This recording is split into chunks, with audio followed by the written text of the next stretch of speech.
Why another book? Well, you know, you can't put everything in one book. And Liberty and Tyranny was really a restatement of conservatism and non-conservatism, a reintroduction of it. Because honestly, I felt that the Republican Party had turned into kind of mush, and I thought it was important with what the left was doing in this country to remind people of conservatism, why it's so magnificent, why it embraces liberty and private property rights and the rule of law and individual sovereignty and all these things that have made America so great. And yet, on the other hand, the left, which is constantly trying to centralize and concentrate power, and how much damage has been done in the last 100 years. So, you know, it's kind of tough to do that in 250 pages, which I did. And then I thought to myself later, I really haven't gotten to the nub of this thing. That is, what is this force that lures millions and millions of people to it and then destroys their independence? And it's so, and the politicians who push it are so effective in their propaganda.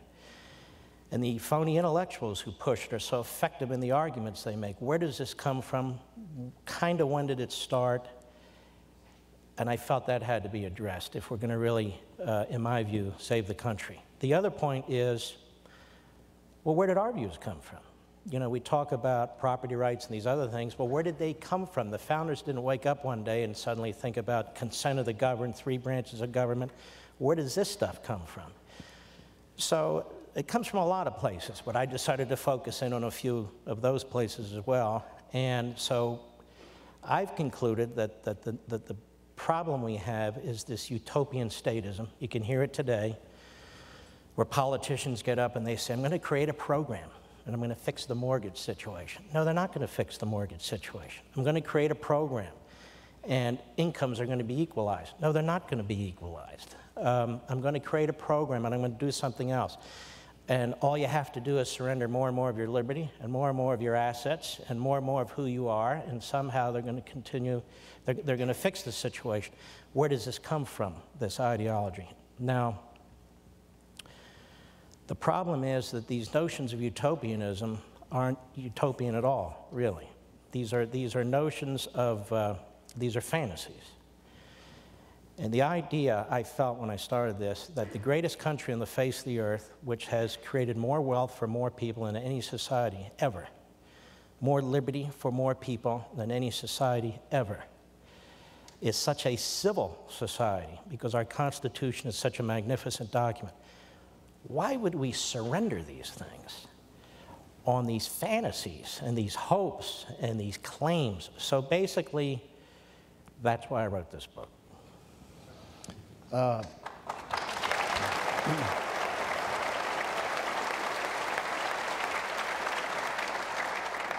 know, you mentioned the word statism, and if there's a word out of Liberty and Tyranny that you have successfully, I think, brought back into the American lexicon, that's it, statism. Now, define Ameritopia for me. Well, I got to thinking, after I go through a lot of the philosophers, this is a book basically on political philosophy. And then at the end, it all comes together. I tie it all together. And the bottom line was, I got to thinking, and I ended Liberty and Tyranny this way, we're not really a federal republic anymore because the states that gave the central government its birth now live at its behest. We're not really a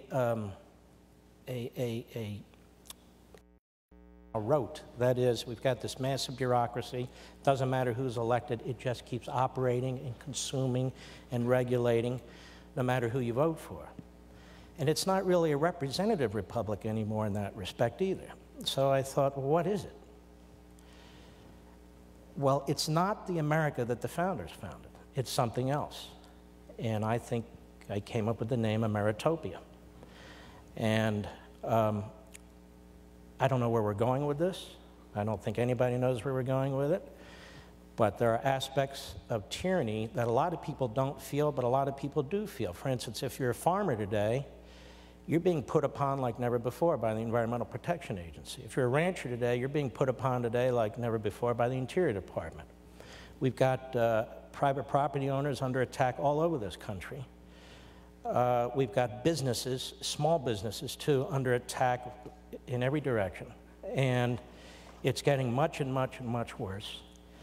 And then we hear these politicians talk about you got to have skin in the game. And I think to myself, skin in the game. Is that what we were founded for, to have skin in the game? No. We were founded for them to make sure that our liberty is protected, not for us to give skin in the game for the bureaucrats and the politicians. So basically, the title, in one word, I said, I got to figure out one word that kind of explains it, and then explain it more in the book, and that's Ameritopia, a mix between America and this utopianism.